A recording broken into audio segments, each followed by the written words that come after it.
The blisters on Zelda Emerson's palms split open before noon on her first day at the Dusty Ridge Ranch, blood mixing with the rope fibers as she struggled to secure the fence posts that kept listing sideways in the hard Nevada soil. She had arrived in Cherry Creek 3 days prior with nothing but a carpet bag, $22 sewn into her chemise, and the desperate need to disappear from a life that had nearly crushed her back in St. Louis. The year was 1884, and opportunities for women alone in the West were scarce. But when she had seen the notice in the general store seeking ranch help, she had marched straight to the property despite the shopkeeper's warning that Old Man Dalton had never hired a woman for outdoor work in his life. Zelda wrapped the rope around her bleeding hands once more, gritting her teeth against the sting. The fence line stretched endlessly across the scrubland, and she had managed only 3 posts in 4 hours. Behind her she could hear the ranch hands working the horses in the corral, their occasional laughter carrying on the dry September wind. She had felt their stares that morning when Dalton had assigned her this task, had seen the skepticism written plainly across their weathered faces. None of them had spoken to her directly, but she had caught their muttered comments about city girls and fool errands. The rope slipped again, and Zelda bit back a curse that would have shocked her former friends in their parlors and tea rooms. That life felt like a distant dream now, one that had shattered when her father's business partner had absconded with all the company funds, leaving her family destitute and her engagement broken. Her father had died of apoplexy within a month, and her mother had gone to live with relatives who made it clear there was no room for Zelda. So she had taken the money from selling her mother's garnet brooch and bought a train ticket west, as far as her funds would carry her. Need some help there? The voice startled her, and she spun to find 3 of the ranch hands approaching, their expressions amused rather than friendly. The one who had spoken was a wiry man with a tobacco-stained beard, and his companions flanked him like coyotes circling wounded prey. "I am managing fine, thank you," Zelda said, forcing steel into her voice, even as the post tilted mockingly beside her. "Don't look fine to me," said another, younger and with a mean glint in his eye. "Looks like you're making a real mess of it." The third one, heavy-set with sunburned jowls, stepped closer and reached for her hands before she could pull away. He grabbed her wrist and turned her palm upward, exposing the raw, bleeding blisters. "Would you look at that, boys? Soft as a baby's behind. What did you think was going to happen out here, princess?" "Let go of me," Zelda demanded, jerking her arm back. The movement sent pain shooting through her abraded skin, but she refused to show it. "Old Man Dalton must be getting senile, hiring something like you," the bearded one said, shaking his head. "This is real work, not some sewing circle." "Maybe she thought she could bat those pretty eyes and get out of the hard jobs, Cora," the young one added, and all 3 of them laughed, a harsh sound that made Zelda's face burn with humiliation. "I am doing the job I was hired to do," she said firmly, "and I would appreciate being left alone to finish it." "Oh, she would appreciate it," the heavy one mocked, affecting a high-pitched voice. "Well, Your Majesty, we appreciate not having to watch you bungle simple work that any 12-year-old ranch kid could do in their sleep." "Shows how little you know," Zelda shot back, anger overriding her better judgment. "Perhaps if you spent less time criticizing others and more time doing your own work, the ranch would run more efficiently?" The bearded one's expression hardened. "You got a smart mouth for someone who cannot even set a fence post. Why don't you run along back to whatever city you crawled out of? There is no place for delicate flowers here." "Yeah, go on," the young one jeered, "before you hurt yourself worse and we have to carry you back like a sack of grain. Save us all the trouble." Zelda opened her mouth to respond, but a deeper voice cut through the confrontation like a knife. "That is enough." All 4 of them turned to see a man striding across the scrubland toward them. Zelda recognized him as Cole Dalton, the old rancher's son who managed most of the day-to-day operations. She had glimpsed him only briefly when she had been hired, as he had been preparing to ride out to check on the herd. He was tall and broad-shouldered, probably around 30 years old, with dark hair that brushed his collar and eyes the color of storm clouds. He moved with the easy confidence of someone who had spent his entire life in the saddle, and as he approached, she noticed the 3 ranch hands straightening involuntarily. "We were just seeing if she needed help, boss," the bearded one said, but his tone lacked conviction. "That so?" Cole stopped a few feet away, his gaze moving from the men to Zelda's bleeding hands and back again. Sounded more like harassment to me. "Now, Cole, we were just having a bit of fun," the heavy one protested. "No harm meant." "Fun." Cole repeated the word flatly. "You think mocking someone for doing the work I assigned them is fun, Dutch?" Dutch shifted his weight uncomfortably. "She cannot do the job. That is just a fact. Look at her hands." "I can see her hands," Cole said quietly, and something in his tone made the 3 men take a step back. "What I also see is someone who showed up at dawn ready to work, which is more than I can say for you 3. I seem to recall having to roust you out of the bunkhouse 20 minutes late." "We were just—" the young one started, but Cole cut him off with a sharp gesture. "Let me make something clear. I do not care if someone is man, woman, or child. If they are willing to work hard on this ranch, they get respect. They get courtesy. And they certainly do not get mocked for having the courage to try something difficult." He paused, letting his words sink in. "Now I am going to give you 3 a choice. You can apologize to Miss Emmerson right now, or you can collect your pay and be off this property by sunset." The silence that followed was thick and tense. Zelda watched the 3 men exchange glances, saw the calculation in their eyes. Ranch jobs were not easy to come by, especially this late in the season. "Sorry, miss," Dutch finally mumbled, not meeting her eyes. "Yeah, sorry," the young one echoed. The bearded one took longer, his jaw working as if the words tasted bitter. "My apologies."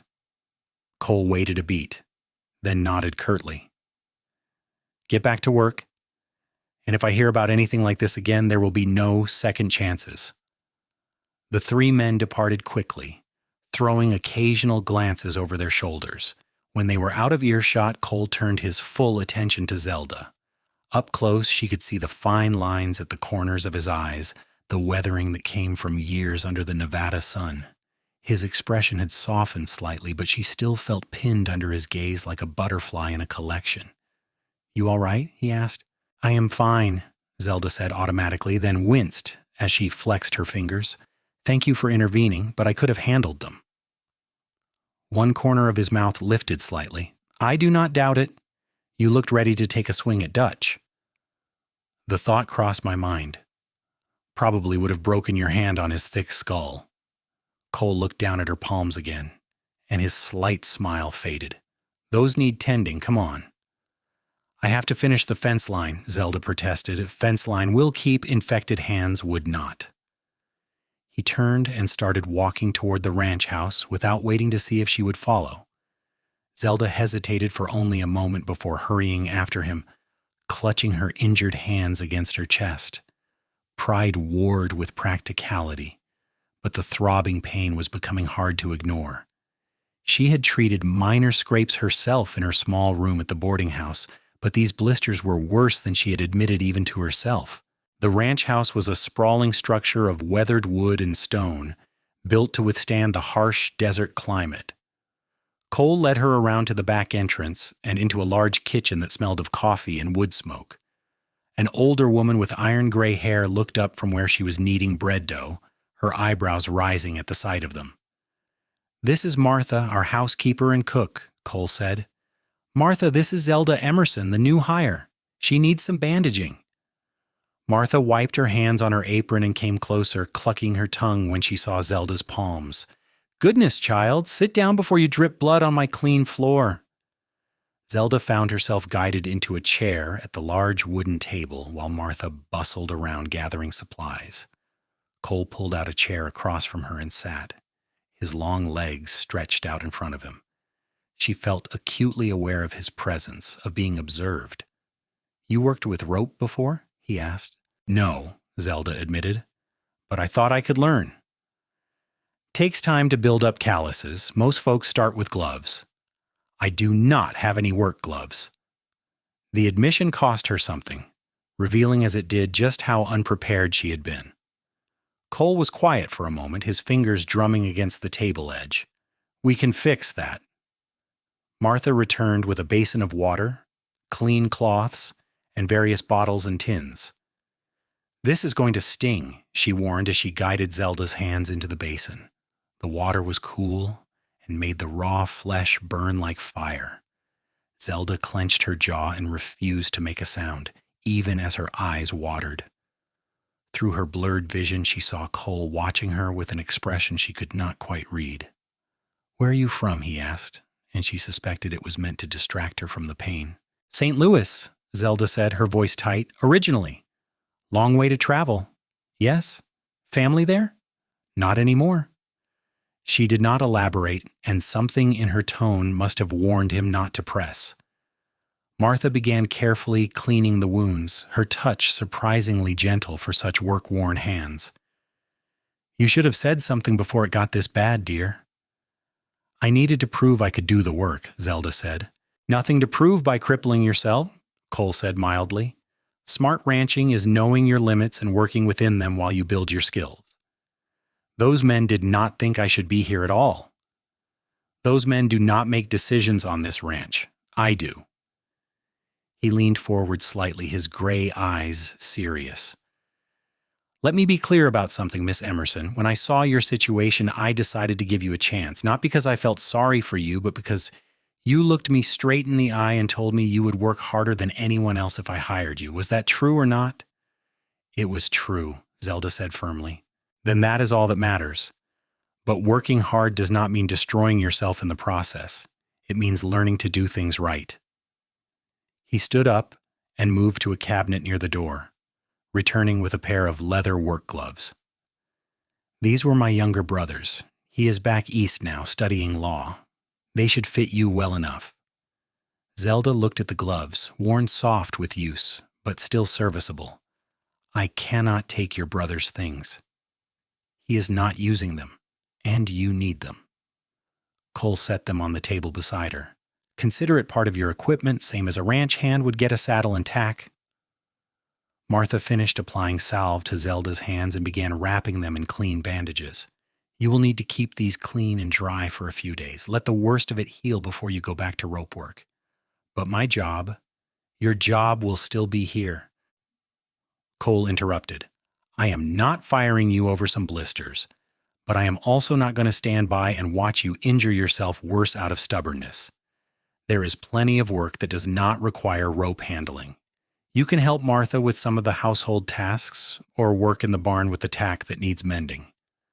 "I was not hired to do housework," Zelda said, unable to keep the edge from her voice. "I was hired as a ranch hand." "And you will be a ranch hand," Cole said patiently. "But even ranch hands have to adjust when they're injured.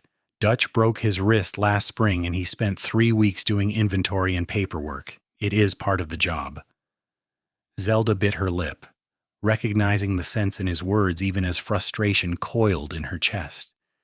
She had wanted to prove herself capable, to show that she belonged here despite being a woman in a man's world. Instead, her first day had ended in failure and humiliation. "Hey!" Cole's voice was gentler now. "Look at me." She raised her eyes to meet his. "You did not fail today," he said, as if reading her thoughts. "You showed up. You worked until your hands bled, and you stood up to 3 grown men who were trying to intimidate you. That takes guts. The fence post can be reset, skills can be learned, but character? You either have it or you do not. And you have it." The unexpected kindness made Zelda's throat tighten. She nodded, not trusting herself to speak. "Get some rest tonight," Cole continued. "Tomorrow morning, come find me after breakfast. I will show you some techniques for handling rope and tools that will be easier on your hands. The right way, not just the hard way." "You do not have to do that," Zelda managed. "You have a ranch to run." "Part of running a ranch is making sure your people know what they are doing. Consider it an investment in productivity." He stood and settled his hat back on his head. "Besides, my father is the one who threw you into fence work without any training. Someone needs to fix that mistake." After he left, Martha finished bandaging Zelda's hands and made her drink a cup of strong, sweet tea. "That boy has a good heart," the older woman said. Takes after his mother, rest her soul. His father is a hard man, but fair in his own way. Cole is the one who keeps things running smooth, though. How long have you worked here? Zelda asked. Near about 20 years now, came when Cole was just a boy of 10 or so. Watched him grow up into the man he is. Martha smiled. He will treat you right, dear. Just give him the same respect back and work honest, and you will do fine here. Zelda returned to the boarding house that evening with her hands wrapped in clean bandages and the leather gloves tucked carefully in her bag. She ate a sparse dinner of bread and cheese in her small room, too tired to face the dining room and the inevitable questions from other boarders. As she lay in her narrow bed watching shadows dance on the ceiling, she thought about Cole Dalton's storm-gray eyes and the unexpected defense he had mounted on her behalf. She had come west to escape, to find a place where she could build a new life on her own terms. In St. Louis, her worth had been measured in marriageability and social connections, both of which had evaporated with her family's fortune. Here, it seemed, she might have a chance to be valued for what she could do rather than who she had been born. The thought was both terrifying and exhilarating. The next morning, Zelda arrived at the ranch just as the sun was breaking over the eastern hills, painting the desert landscape in shades of gold and amber. She had wrapped her bandaged hands carefully and wore the borrowed gloves, which fit surprisingly well. Cole was already in the main corral, working with a young horse that danced nervously at the end of a long lead rope. He moved with fluid grace, his voice low and soothing as he guided the animal in circles. He looked up when she approached and gave a brief nod. "Be with you in a minute. Just need to finish this session." Zelda climbed up to sit on the corral fence, watching as Cole slowly shortened the lead rope, bringing the horse closer to him in a careful spiral. The animal's ears flicked back and forth, but gradually its movements became less frantic, more trusting. When Cole finally stood at the horse's shoulder, stroking its neck and speaking words she could not hear, the transformation was remarkable. "That was beautiful," she said when he finally led the horse out and turned it into a side pen. Cole shrugged, wiping sweat from his forehead with his sleeve. "Just patience. Most things in life respond better to a gentle hand than a harsh one."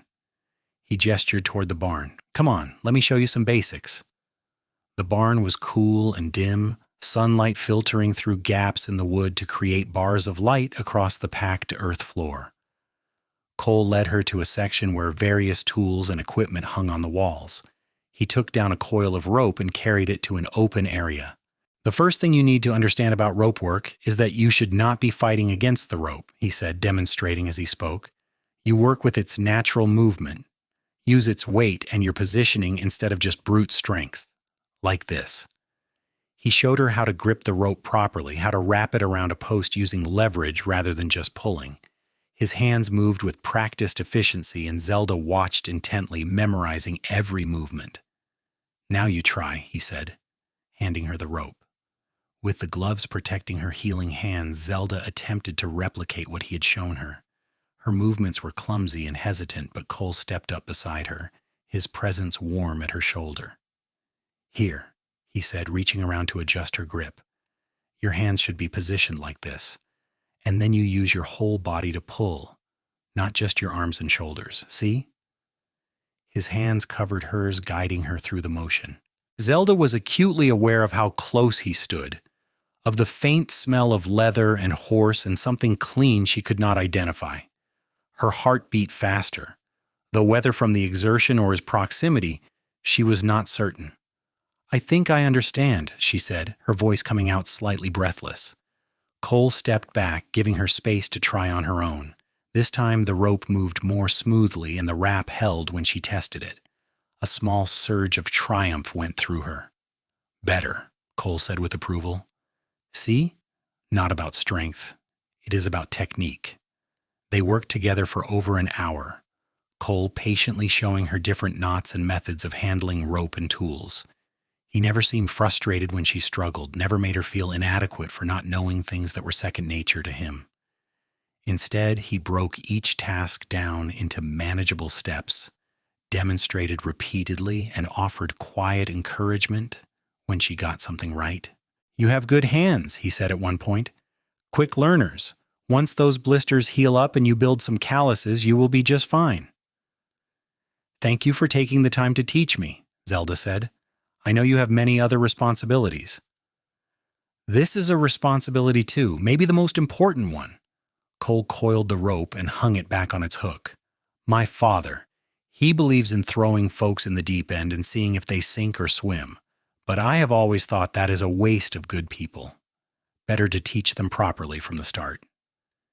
"It seems we have different philosophies of education." "We do. He thinks I'm too soft sometimes. Maybe he is right." Cole pulled off his own gloves and ran a hand through his hair. "But I have noticed that the hands who get trained properly tend to stay longer and work better. So maybe being soft is just practical." Over the following weeks, Zelda fell into a rhythm at the Dusty Ridge Ranch. Her hands healed slowly, the blisters giving way to tougher skin. True to his word, Cole spent time most mornings showing her various skills she would need: mending tack, handling horses, basic veterinary care, and proper fence building. Under his patient tutelage, she began to feel competent, even capable. The other ranch hands remained distant, but no longer openly hostile. Dutch, the heavy-set one who had grabbed her wrist, kept his distance and would not meet her eyes. The young one, whom she had learned was called Tommy, sometimes offered a grudging nod when they passed. The bearded man, Silas, had left the ranch the week after the confrontation, apparently unable to stomach taking orders from Cole or working alongside a woman. But there were other hands who proved more welcoming. An older man named Pete, who managed the horses, began greeting her each morning with a tip of his hat and occasional advice. Two brothers, James and Frank, treated her with the same casual camaraderie they showed each other, never making her feel like an outsider. And Martha, in the ranch house, became a source of motherly comfort and wisdom. As October arrived and the desert heat began to ease into cooler autumn weather, Zelda realized she was happy. The work was hard, her muscles ached most days, and she fell into bed each night exhausted, but it was honest exhaustion. She was earning her place here through her own efforts, and the satisfaction that brought was profound. She also realized, though she tried not to examine the feeling too closely, that she looked forward to her morning sessions with Cole, with an eagerness that had little to do with learning ranch skills. She noticed things about him that had nothing to do with work. The way his eyes crinkled when he smiled, how he absently rubbed the back of his neck when he was thinking, the deep timbre of his voice when he spoke gently to a nervous animal.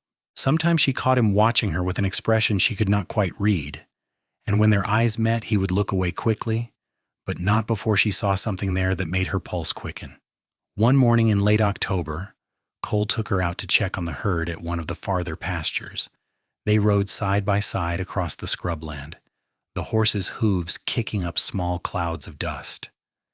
Zelda had become a competent rider under Cole's instruction, though she would never have the unconscious grace he displayed in the saddle. "Winter will be here before we know it," Cole said, looking at the distant mountains where snow already capped the peaks. "We will need to bring the herd closer to the ranch, make sure we have enough feed stored." "What happens to the hands in winter?" Zelda asked. "Do they stay on?" "Most of them. We keep a core crew year-round. The work changes, but there is always work." He glanced at her. "You planning to stay?" "I have nowhere else to go," Zelda said honestly, "unless you do not want me to stay." "I want you to stay." The words came quickly, almost too quickly, and Cole seemed to realize it. He cleared his throat. "What I mean is, you have become a good worker. Be ashamed to lose you now that you are properly trained." Zelda felt warmth spread through her chest that had nothing to do with the sun. "Then I will stay." They reached the pasture and spent the next hour riding among the cattle, checking for any that looked sick or injured. Cole pointed out things she should watch for, teaching her to recognize the signs of various ailments. He sat easy in the saddle, completely at home in this landscape, and Zelda found herself imagining what it would be like to belong to this world as fully as he did. When they stopped to rest the horses and eat the lunch Martha had packed, Cole found a spot in the shade of a rocky outcropping. They sat with their backs against the sun-warmed stone, eating bread and dried beef, and passing a canteen of water back and forth. "Can I ask you something?" Cole said after a while. "Of course." "What made you come west? I mean, I know you said your family is not in St. Louis anymore, but there must be more to it than that." Zelda considered how much to tell him. She had kept the details of her past largely private, but something about the quiet intimacy of the moment made her want to share. "My father was a businessman. He trusted the wrong partner who stole everything and disappeared. The stress killed my father. My mother went to live with her sister's family, but they made it clear I was not welcome. I was engaged to be married, but when the money was gone, so was my fiancé." She said it matter-of-factly, but could not quite keep the bitterness from her voice. "He was a fool," Cole said quietly. "He was practical. He had wanted a wife with connections and a dowry, not a penniless burden." "Like I said, a fool."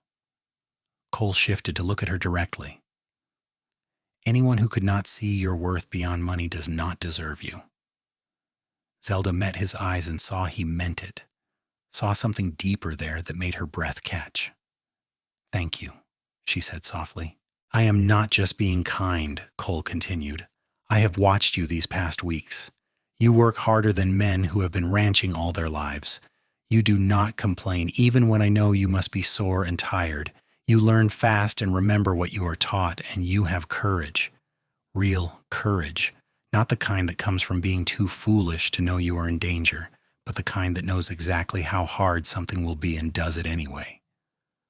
"Cole," Zelda whispered, not sure what she wanted to say, but needing to say something. He reached out and brushed a strand of hair back from her face, his fingers lingering for just a moment against her cheek. "I think about you," he said, his voice rough. "More than I should. More than is probably smart, given that you work for me." "I think about you too," Zelda admitted, her heart pounding so hard she was sure he must hear it. "I do not want to make you uncomfortable. If you want me to stop the private lessons to keep things strictly professional, I will. Just say the word." "No," Zelda said quickly. "I do not want you to stop. Any of it." Cole's hand moved to cup her cheek, and she leaned into the touch. "I'm not a fancy man," he said. "I do not have pretty words or city manners. This ranch, this life, it is all I know, all I am." "It is enough," Zelda said. "You are enough." He kissed her then, a gentle press of lips that sent warmth flooding through her entire body. It was nothing like the chaste kisses her former fiancé had bestowed, calculated and cold. This was real and raw and made her feel alive in a way she had never experienced. When they broke apart, Cole rested his forehead against hers, both of them breathing hard. "I have wanted to do that for weeks," he confessed. "Only weeks?" Zelda managed a shaky laugh. "I think I have wanted it since the first day when you defended me to those men." "That long?" Cole smiled, a full, genuine smile that transformed his usually serious face. "Then, I have been moving too slow." They sat together in the shade, talking about everything and nothing. Cole told her about growing up on the ranch, about his mother who had died when he was 15, about his dream of expanding the herd and improving the breeding stock. Zelda found herself telling him things she had never shared with anyone. Her loneliness in St. Louis society, her love of books and learning that had been considered unsuitable for a woman of her station, her secret relief when her engagement had ended because it had freed her from a life she had dreaded. "You should not have to hide who you are," Cole said fiercely. "Should not have to pretend to be less just to make small-minded people comfortable. That is the world we live in. Maybe, but it does not have to be the world we create for ourselves." He took her hand carefully, mindful of the still healing skin. "If you stay, Zelda, if you choose this life, I want you to know you will always have a place here. Not just as a hired hand, but as yourself. All of yourself." "What are you saying?" Zelda asked, needing to hear it clearly. "I am saying that I am falling in love with you," Cole said simply. "I know it is fast. I know it is complicated, but it is true. And if there is any chance you might feel the same way, I would like to court you properly. See where this goes." Zelda's eyes filled with tears, but they were not tears of sadness. "I do feel the same way. I think I have been falling in love with you since you handed me your brother's gloves and told me I had character."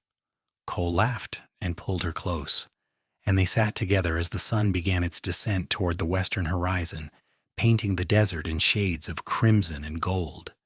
Zelda had come west to escape a life that had crumbled around her, but she had found something infinitely more valuable, a place where she belonged and a man who saw her for exactly who she was and loved her for it. The ranch hands noticed the change between them within days. It was impossible to hide the way Cole looked at Zelda now or how she smiled when he entered a room. Pete gave Cole a knowing nod and a comment about it being high time. Martha beamed and immediately began making Zelda's favorite foods. Even the more skeptical hands seemed to accept that this was happening, that the boss had chosen the city girl who had proven herself through hard work and determination. Cole's father, Old Man Dalton, was a different matter. He returned from a trip to Carson City in early November and summoned both Cole and Zelda to his study. The older man was grizzled and stern, with eyes like flint and a jaw set in permanent disapproval. "Here you have been courting one of the hands," he said without preamble, looking at Cole. "I have," Cole said calmly, "and I intend to keep courting her." "People will talk. People always talk. That is none of my concern. She is an employee, creates complications." "Then she can stop being an employee," Cole said. "I will marry her if she will have me, and she can work the ranch as my wife instead of a hired hand." Zelda's heart skipped at his words. They had not discussed marriage yet, though the possibility hung unspoken between them. Old Man Dalton turned his flinty gaze on her. "That what you want? To be a rancher's wife?" "I want to be Cole's wife," Zelda said steadily. "The ranching comes with it, but I have come to love this life. I want to be part of it." "Can you have children? Continue the family line?" "Father," Cole said sharply, a warning in his tone, "it is a fair question. I am not going to dance around practicalities." "I have no reason to believe I cannot," Zelda said, refusing to be embarrassed by the blunt inquiry. "But I did not come here to be a broodmare. I came here to work and build a life. If Cole and I marry and have children, that will be a blessing. If we do not, we will still have each other and the ranch." Something shifted in the old man's expression, a grudging respect. "You have spine, girl. I will give you that." He looked at his son. "You're sure about this?" "I have never been more sure of anything," Cole said. Old Man Dalton was silent for a long moment, then gave a short nod. "Then I suppose I should wish you well. Your mother, God rest her soul, would have liked her." He stood, indicating the conversation was over. "You do right by her, Cole. And you," he looked at Zelda again, "do right by him and this ranch." "I will, sir," Zelda promised. When they left the study, Cole took her hand and led her outside, away from the house to the privacy of the barn. "I apologize for my father," he said. "He is not the most tactful man. He loves you and wants to protect what your family has built. I understand that. Still, he had no right to interrogate you like that." Cole pulled her into his arms. "I meant what I said in there. I want to marry you, Zelda. I know we have not been courting long, but I do not need more time to know you are the woman I want to spend my life with." "We have only known each other 2 months," Zelda said, but she was smiling. "I have heard of people who courted for years and still ended up miserable, and people who knew after a week and were happy for 50 years. Time is just time. What matters is what we feel, what we choose." He took both her hands in his. "So I am asking you, Zelda Emmerson, will you marry me?" "Yes," Zelda said without hesitation. "Yes, I will marry you." Cole swept her up in his arms and spun her around, both of them laughing with pure joy. When he sat her down, he kissed her thoroughly, and Zelda felt as if her heart might burst from happiness. She had come west broken and lost, and here she stood whole and found, loved by a good man in a place she could call home. They were married in early December, just as the first real cold settled over Nevada. The ceremony was simple, held in the small church in Cherry Creek, with Martha, Pete, and a handful of other ranch hands as witnesses. Old Man Dalton gave Zelda a stiff but genuine handshake afterward, and presented them with his late wife's pearl earrings as a wedding gift. Zelda wore a simple dress of dark blue wool that Martha had helped her sew, and Cole wore his best suit, looking uncomfortable but handsome in the formal clothes. The wedding breakfast was held at the ranch house where Martha had outdone herself preparing food. The ranch hands toasted the couple with whiskey and cider, and someone produced a fiddle for dancing. Cole held Zelda close as they swayed to the music, oblivious to everyone else. "Happy," he murmured against her ear. "More than I ever thought possible," Zelda replied honestly. That night, Cole carried her over the threshold of the ranch house and up the stairs to the room that would now be theirs. He was gentle and patient with her, making their first time together an expression of the love they shared rather than just physical need. Afterward, lying in his arms with her head on his chest, Zelda felt a peace she had never known. "I love you," she whispered into the darkness. "I love you too," Cole replied, his arms tightening around her. "My brave, beautiful wife." The winter was hard but happy. Zelda learned the rhythms of the ranch in cold weather, the different challenges that came with snow and ice. She worked alongside Cole, their partnership extending from the bedroom to the barns and pastures. He taught her how to read the weather, how to know when a storm was coming, and prepare accordingly. She taught him things too, surprising him with knowledge gleaned from books about animal husbandry and land management that he had learned only through experience. In February, Tommy came to them with a problem. One of the mares was having trouble foaling, and the ranch's usual veterinarian was unreachable due to a bad storm. Zelda, remembering something she had read in one of Cole's agricultural journals, suggested a technique she had seen described. Cole trusted her enough to try it, and together they managed to help the mare deliver a healthy colt. The success earned Zelda even more respect from the remaining skeptical hands. As winter turned to spring, Zelda discovered she was pregnant. The realization filled her with joy and terror in equal measure. She told Cole one evening as they sat together on the porch watching the sunset, and the expression on his face was one of pure wonder. "A baby," he said, his hand moving to rest gently on her still, flat stomach. "We are going to have a baby." "Are you happy?"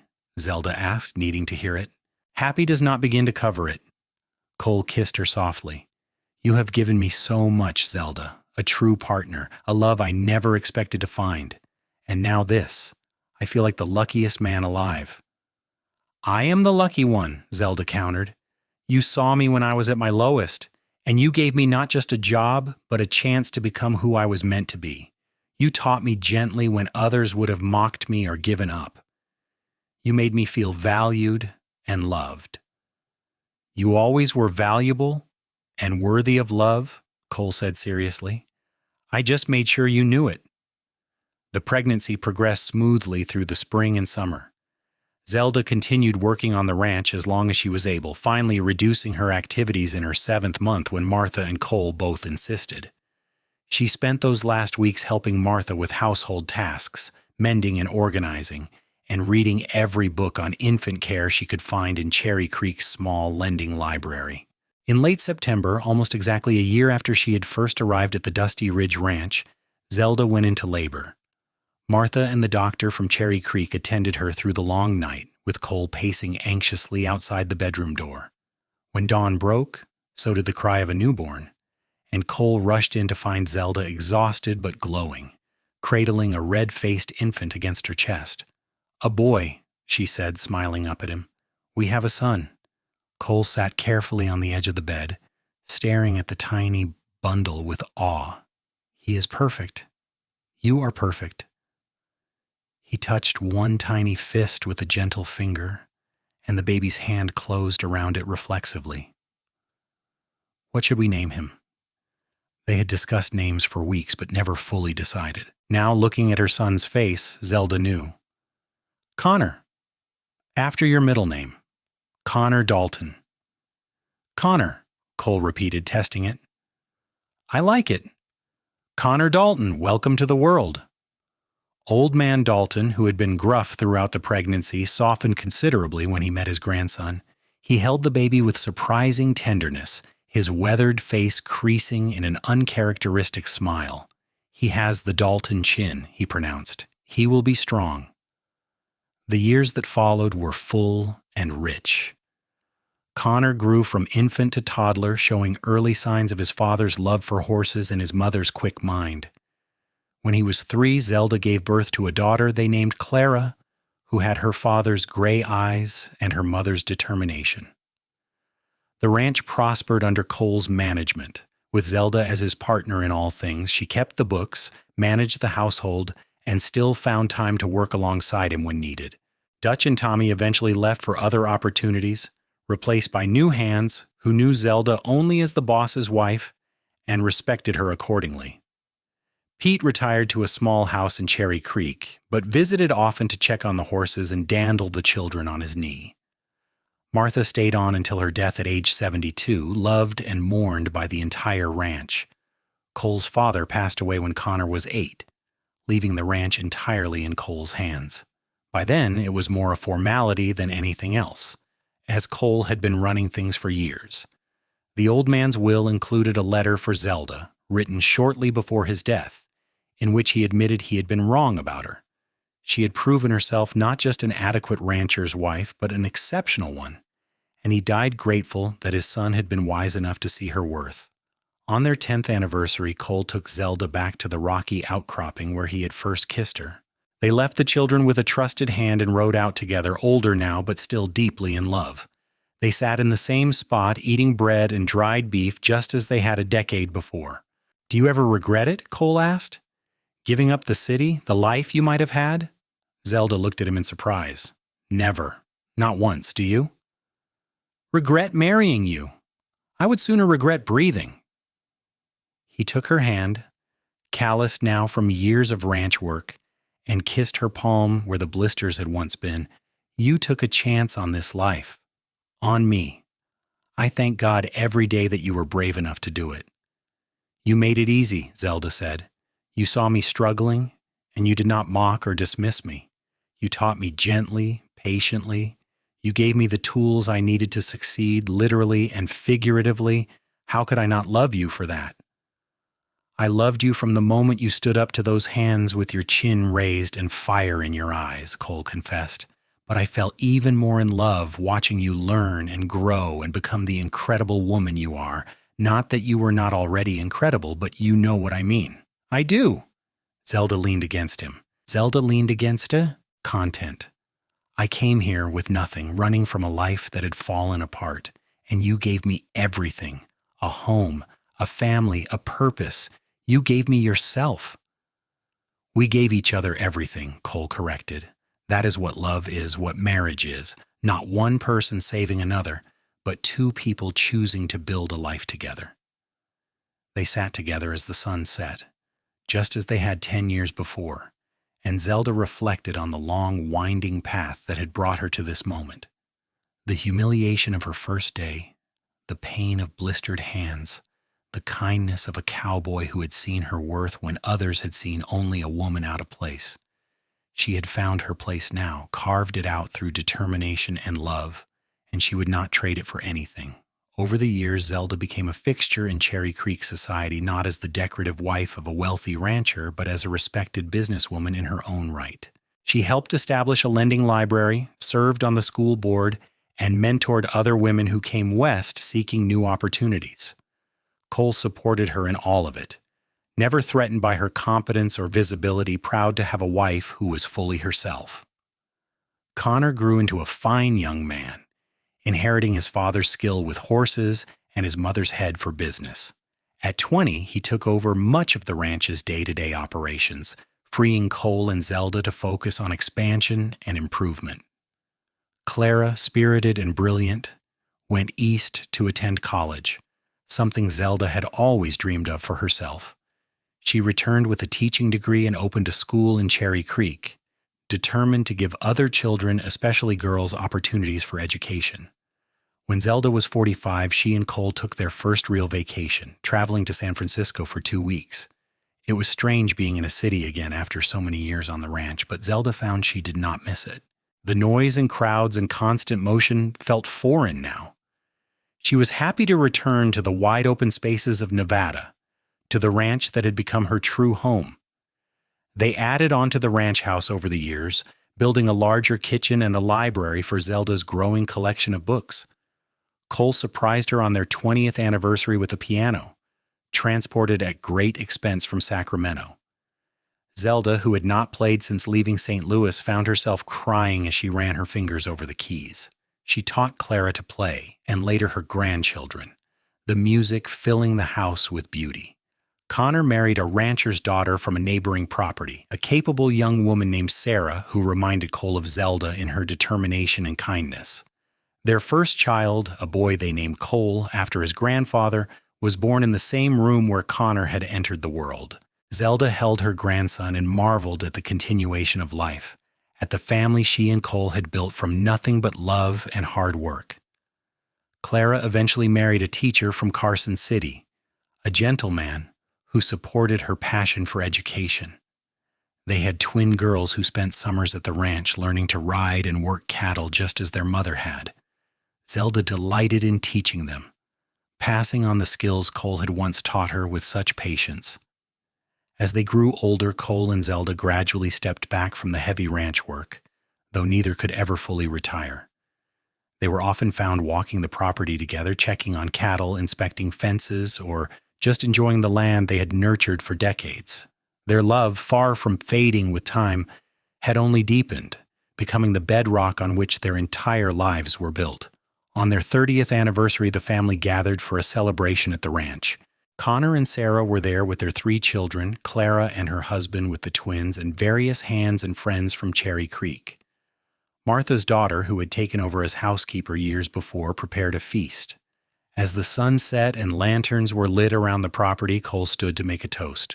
30 years ago, he said, his voice still strong despite his age, a woman came to this ranch with bleeding hands and fierce determination.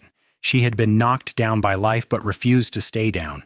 Ranch hands laughed at her, but she did not let that stop her. I fell in love with her courage first and then with everything else about her. Zelda, you have been my partner, my best friend, my love, and the mother of my children. You took a failing city girl and turned her into the finest ranch woman in Nevada. You did that, Zelda interrupted with a laugh. You taught me everything. No, Cole said seriously. I taught you some skills, but your strength, your determination, your capacity for love, that was always you. I just gave you a place where you could be yourself fully, and you gave me more than I can ever repay. You gave me a life worth living, children to carry on our legacy, and love that sustained me through every difficulty. You are the best thing that ever happened to me. Zelda stood and went to him, and they embraced while their family cheered. You are the best thing that ever happened to me, she whispered against his chest. My gentle cowboy who taught me not just how to work, but how to live.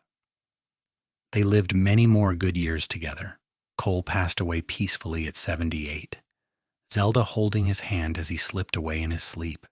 His last words were, I love you, and Zelda carried those words in her heart through the grief that followed. She continued living on the ranch, unable to imagine being anywhere else, surrounded by her children and grandchildren, and eventually great-grandchildren. When Zelda was 82, she sat on the porch of the ranch house with Connor, now a mature man with gray in his own hair. They watched the sunset together, the sky ablaze with color, and Connor asked her what she thought about when she looked at the ranch. I think about miracles, Zelda said softly. I came here broken, with nothing but pain and failure behind me. This place, your father, all of you, you saved me. You gave me a life beyond my wildest dreams. Father always said you saved each other, Connor replied. We did, Zelda agreed. He taught me gently when I needed guidance. He fired those who mocked me and showed me I had value. And I taught him too, I think. Taught him that strength comes in many forms, that a partner is not a subordinate but an equal. We built this life together, stone by stone, day by day, and it was worth every blistered hand, every moment of doubt, every challenge. You loved him very much. More than I have words to express, Zelda said, and I was loved in return completely and without reservation. That is rare in this world, Connor. If you have found it with Sarah, treasure it. Nurture it. It is the most valuable thing you will ever possess. I learned from the best, Connor said, putting his arm around his mother. Zelda passed away 2 years later in her sleep, dreaming of a young cowboy with gray eyes who had seen her worth when no one else could. She was buried beside Cole on a hill overlooking the ranch, a place they had often gone together to watch the sunrise. Her gravestone bore simple words: Zelda Dalton, 1862-1946, beloved wife, mother, and rancher. She came west alone and built an empire of love. The Dusty Ridge Ranch continued under Connor's management, thriving for generations. But those who knew the full story, who had heard Zelda's tale from her own lips, understood that the ranch's real foundation was not the land or the cattle or the buildings. It was the love between a cowboy and a city girl, a man who taught gently and a woman who learned bravely, two people who saw each other clearly and chose to build a life together despite every obstacle.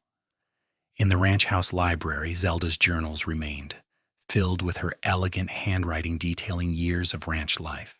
One entry, written on her first anniversary, read, "A year ago today, I could not have imagined this happiness. I had lost everything and come west to simply survive. Instead, I found Cole, and in finding him, I found myself.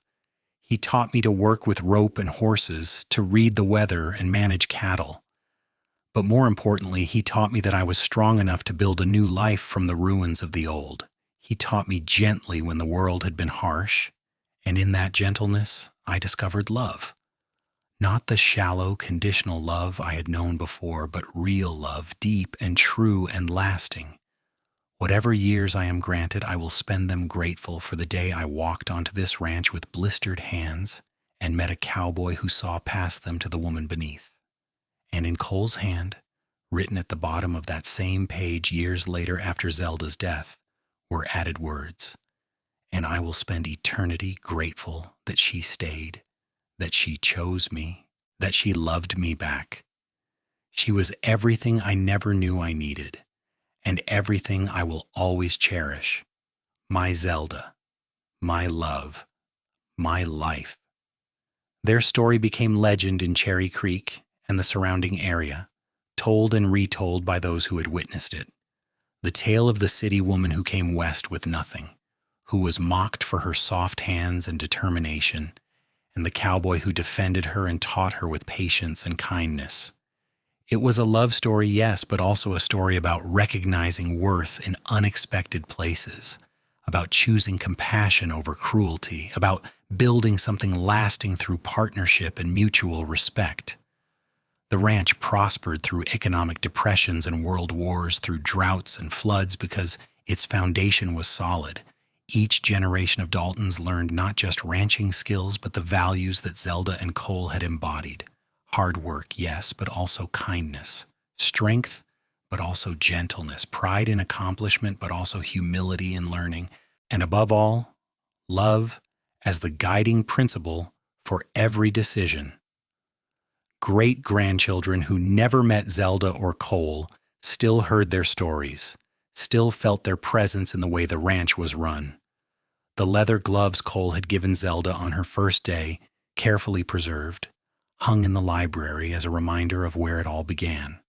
Ranch hands new to Dusty Ridge were told the history, shown the gloves, and taught that on this property every person was given the chance to prove themselves, was taught with patience, and was treated with respect. The rocky outcropping where Cole first kissed Zelda became known as Courting Rock, and young couples from the ranch and neighboring properties often rode out to it. There was something about the place, they said, something that made love feel more possible, more real. Whether it was the beauty of the desert landscape or the lingering echo of the profound love that had been declared there, no one could say. But more than one proposal was made at Courting Rock over the decades. More than one first kiss shared in the shadow of that stone. In the modern era, When ranching became more mechanized and the Old West was largely a memory, the Dusty Ridge Ranch remained, an anchor to the past. Tourists sometimes visited, drawn by the ranch's history and the romantic story of its founders. They would walk through the house, now partially preserved as a museum while still functioning as a working ranch, and read the placards telling Zelda and Cole's story. They would see photographs of the couple, young and hopeful on their wedding day, mature and confident in middle age, elderly and still clearly in love in their final years together. The story resonated because it was true, because it represented ideals that transcended time, the power of seeing someone's potential, the importance of kindness, the transformative nature of love freely given. Zelda had arrived at the ranch with nothing and had been given everything, but she had also given everything in return, pouring her intelligence, strength, and love into building something that lasted long after she was gone. And Cole, the cowboy who could have easily dismissed her as just another unqualified dreamer, had instead chosen to look deeper. He had seen strength in bleeding hands, courage in determination, and potential in raw dedication. He had chosen to teach rather than mock, to encourage rather than dismiss, to love rather than judge. And in making those choices, he had gained a partner who elevated everything she touched, who made him better, who gave him a love that sustained him through his entire life. Their story was not without struggles. There were hard years when drought threatened the herd, when markets crashed and money was tight. There were personal sorrows, miscarriages between Connor and Clara's births, the death of Cole's father, illness and injury that came with ranch life. But through it all, Cole and Zelda faced challenges together, their bond growing stronger with each test they survived. What made their love story remarkable was not that it was easy, but that it was real. It was built on a foundation of mutual respect and genuine partnership. Cole never expected Zelda to simply follow his lead. He valued her opinions and often implemented her suggestions. Zelda never resented the ranch work or felt it was beneath her. She took pride in her skills and contributions. They were true partners in every sense, neither subservient to the other, both essential to their shared life. And they never lost the tenderness that had marked their beginning.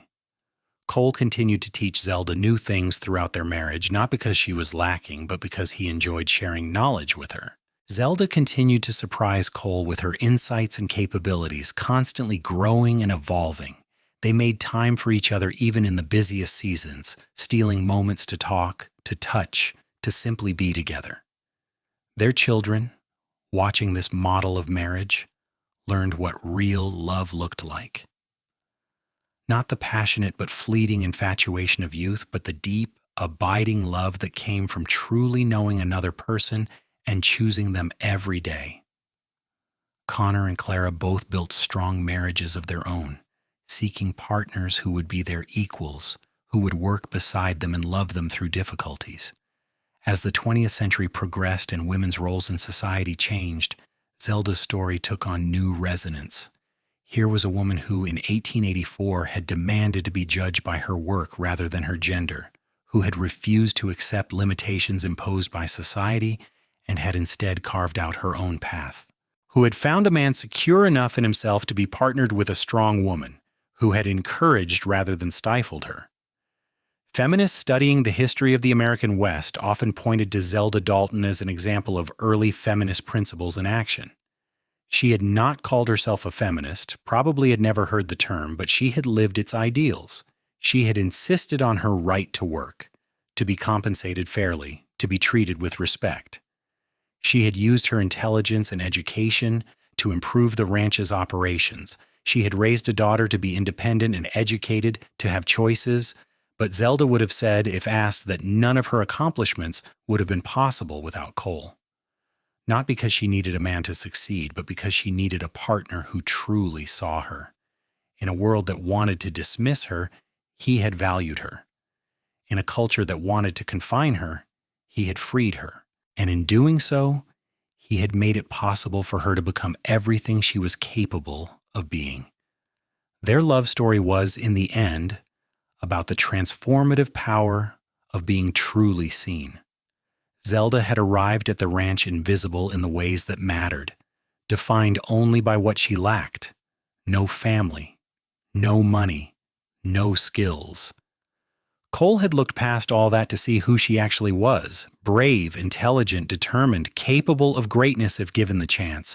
And in seeing her truly, he had helped her see herself, had given her the confidence to reach for more than survival.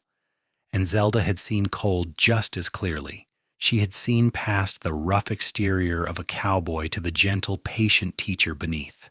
She had recognized his fairness, his integrity, his capacity for deep love. She had seen the man he was and loved him for it, not for what he could give her, but for who he fundamentally was.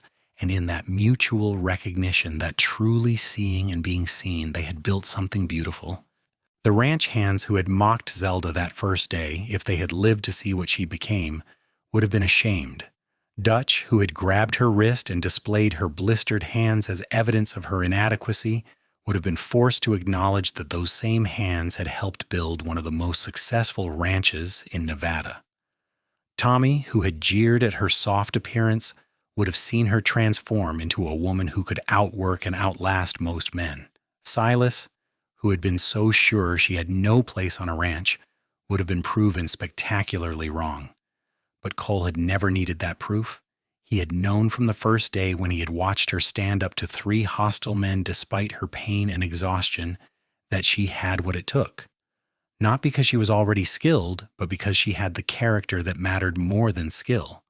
Skills could be taught to anyone with the determination to learn, but courage, integrity, resilience, those were innate. And Zelda had them in abundance. The ranch, in its century and more of operation, saw many workers come and go. Some were naturally talented, others had to work harder to learn, but the ones who succeeded, who thrived, were always those who combined determination with humility, who were willing to learn and to work. The ones who failed were invariably those who thought they already knew everything, who were too proud to accept teaching, who mocked others rather than helping them. It was a lesson Cole had learned from watching his father's harsh methods drive away good workers. It was a lesson he had refined by choosing kindness over cruelty when Zelda needed help. And it was a lesson that became part of the ranch's culture, passed down through generations. At Dusty Ridge, you taught gently, you encouraged growth, and you never mocked someone for trying their best. In her final years, Zelda often sat in the library surrounded by her journals and photographs, remembering. She remembered the terrified girl she had been, fleeing St. Louis with no real plan beyond escaping. She remembered the pain of those first blisters, the humiliation of being mocked, the shame of not knowing how to do things everyone else seemed to find simple. But she also remembered Cole's hand on hers, adjusting her grip on the rope, his patient voice explaining techniques, his faith in her when she had no faith in herself. "You saved me," she had told him once, years into their marriage. "No," he had replied firmly. "You saved yourself. You had the courage to leave a bad situation, to try something completely new, to keep going when it would have been easier to give up. I just made sure you had the tools you needed. The rest was all you." But Zelda knew better. Tools were useless without someone to teach you how to use them. Courage meant nothing without opportunity. She had possessed the raw materials of success, yes, but Cole had been the catalyst that allowed those materials to become something more. His gentleness, his patience, his willingness to see her potential, those had made all the difference. And she had been the same catalyst for him, though he might not have realized it. Before Zelda, Cole had been competent and respected, but also lonely, going through the motions of running the ranch without real passion. She had brought joy back into his life, had challenged him intellectually, had given him someone to share his dreams with. Together, they had been more than the sum of their parts. That was the real magic of their story, the reason it endured. Not because it was fairy tale perfect, but because it was humanly true. Two flawed people who had found each other at the right moment, who had chosen to see the best in each other, who had worked together to build something lasting. It was a story anyone could relate to, aspire to, learn from. As Zelda breathed her last, surrounded by her children and grandchildren, her final thought was of Cole. She could almost see him waiting for her, that familiar smile on his face, hand extended to help her up just as he had helped her so many times before. And she knew that whatever came after death, if there was anything at all, she would find him there.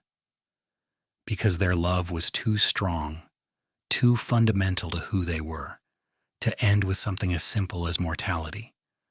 The Dusty Ridge Ranch stood as their monument, but their real legacy was written in the hearts of everyone who knew them, in Connor's patient teaching of his own children, in Clara's determination to give every student a chance to excel, in the countless workers who passed through the ranch and learned that hard work and kindness could coexist, in the young couples who rode out to Courting Rock and promised to love each other through everything. Zelda Emmerson had arrived in Cherry Creek, Nevada in September of 1884 with nothing but hope and determination. By the time she left this world 62 years later, she had built an empire, not of money or land, though the ranch was prosperous and extensive, but an empire of love, of family, of positive impact on everyone she encountered. She had proven that backgrounds did not determine destinies, that women could be just as capable as men when given fair chances, that true love was possible, even in the hardest circumstances. And it all started because a cowboy named Cole Dalton had watched a city woman struggle with blistered hands and made a choice. He could have laughed along with his ranch hands, could have fired her as incompetent, could have made her life even harder. Instead, he chose kindness. He fired the ones who mocked her and taught her gently, patiently, thoroughly. And in making that choice, he set in motion a love story for the ages, one that would inspire generations long after both he and Zelda were gone. Their story proved that how we treat people in their moments of struggle reveals who we truly are. That a gentle hand extended at the right moment can change everything. That love built on mutual respect and true partnership can weather any storm. And that sometimes the people who seem least likely to succeed are the ones who, given proper support and opportunity, exceed every expectation. The ranch hands who had laughed at Zelda's blistered hands could never have imagined that those hands would one day manage books totaling hundreds of thousands of dollars, would gentle horses and deliver calves, would hold grandchildren and great-grandchildren, would write journals that would be studied by historians. But Cole had imagined it, or something like it. He had seen potential where others saw only weakness, and in nurturing that potential, he had gained everything that mattered. That was the lesson of Zelda and Cole Dalton, the truth their story taught anyone who would listen. See people truly, teach gently, love wholly, and amazing things become possible. The sun set over Dusty Ridge Ranch, painting the desert in gold and crimson, just as it had done for over a century. The cattle grazed peacefully, the horses dozed in their stalls, and in the ranch house, current generations of Daltons gathered for dinner, continuing traditions started so long ago. And if sometimes the wind through the rafters sounded almost like laughter, like two people who had loved each other deeply and lived fully, well, perhaps it was. Perhaps some love is too strong to ever truly fade, too fundamental to ever really end. Perhaps Zelda and Cole were still there in some way, watching over the life they had built together, the legacy they had created from blistered hands and gentle teaching and love that conquered all.